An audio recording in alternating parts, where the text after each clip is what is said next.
Hello, Bengals. Yesterday afternoon, the governor announced a stay-at-home order for all of Idaho.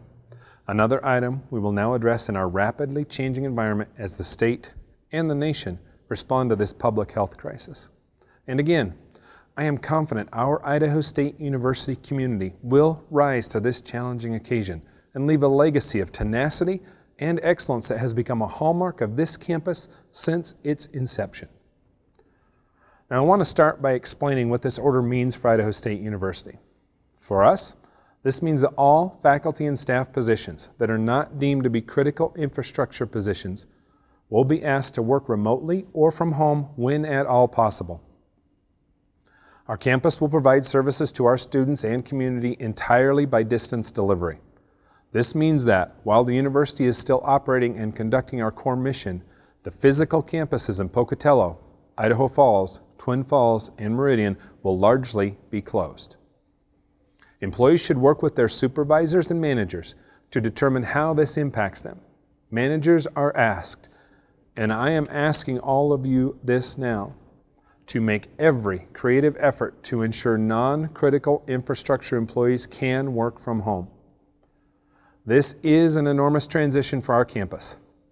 But the important thing is that on Monday, March 30th, we will begin classes.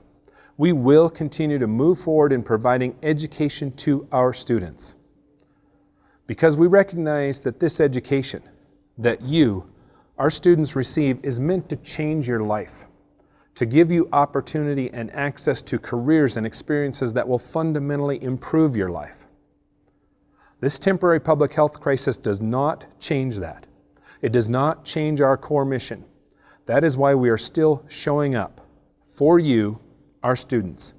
Now we are just showing up remotely or from home. And the governor's executive order speaks to how important it is that this education continue. The order specifically says that the university is to continue delivering our education through distance-based instruction.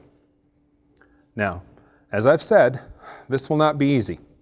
We will encounter issues and challenges as we navigate this. It is not going to be perfect. But I know that our faculty are committed to our students. I know that staff are doing whatever is possible to make this transition. And I know that the Bengal spirit of our students is ready to meet this challenge as well. So, for our students, please know that while we may not be there in person, we are still ready to ensure that you are successful. Please know that our counseling center is still operational via telehealth delivery. Your academic advisors are available to meet with you by phone, email, or Zoom.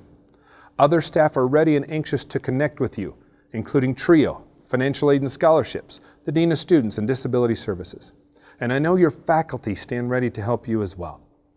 More information about which areas will be directly impacted and other campus services can be found at our website, isu.edu/coronavirus. Now, to our students in the residence halls. We encourage you to move to your more permanent home if at all you can. And unfortunately, to our residence hall students who are now away on spring break, do not return. Don't worry about your things. Don't feel a need to get them. We will take care of them until this order is over, and you will have plenty of time to get them later. Housing staff will be in touch with all of you individually to go over any details. And no, you will not be charged for the time that you're not here. We will work out the appropriate refunds with you. Just make sure you're ready to focus on classes when they restart on March 30th through distance-based instruction. Focus on that. And to our faculty, thank you again for your flexibility and dedication over the last 2 weeks in particular. You've been finding innovative and creative solutions to moving your course content online. And if you must come into your office or to a classroom to deliver your instruction, that is okay. A process to capture who is coming to campus is being developed so we can ensure proper social distancing and sanitization. The Information Technology Resource Center, the Office of Academic Affairs, and so many others are here to support you while you deliver our core mission of education. Your dedication to and how much you care about our students has been a source of pride for me since the day I arrived. Thank you so much for that. And a very emphatic thank you to all of our staff. our hardworking, dedicated, and indispensable staff. You've been working tirelessly for weeks now to make this transition possible, to prepare our campus to provide education in a new way. Without you, none of this happens. And some of you will have to continue to come to campus to keep us operational in our distance-based instruction environment. And to those of you who are going to continue to show up at work and maintain our critical infrastructure to keep us safe and operational, my hat is off to you. You are my new heroes. Thank you so much. And before I conclude, I want to share two pieces of wisdom that I try to lead by. Because we're dealing with a contagious public health crisis, it reminds us all that other things are contagious as well. And one of the rules I lead by is this: attitude and outlook are contagious. We're facing daunting times with so much uncertainty.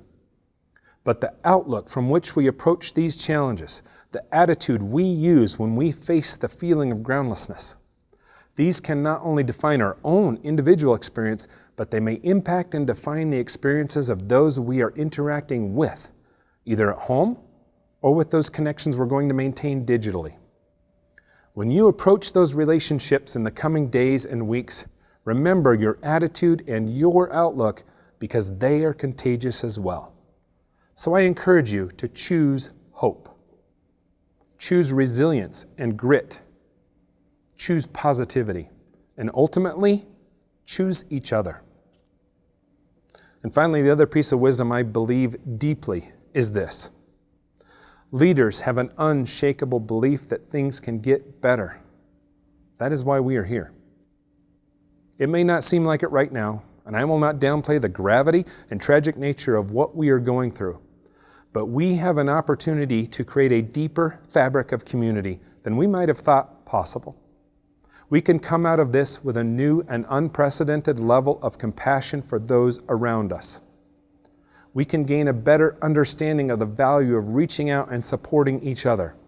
And perhaps, at the end of this, after we will mourn our losses and lament our struggles, we can also come together, having grown as a university, as a community, as a state, and as a nation. I'm here for you. But more than that, we are all here for each other. As I said last time, let us not respond with panic and selfishness, but rather rally around our interconnectedness and our duty to each other. Reach out to those around you. Don't let social distance turn into isolation and fear. I call on each of you to be the force of love, support, and community that we all need during this time. If we do that, we embody the heart of the Bengal, the heart of Idaho State University. I will be in touch again soon. Thank you.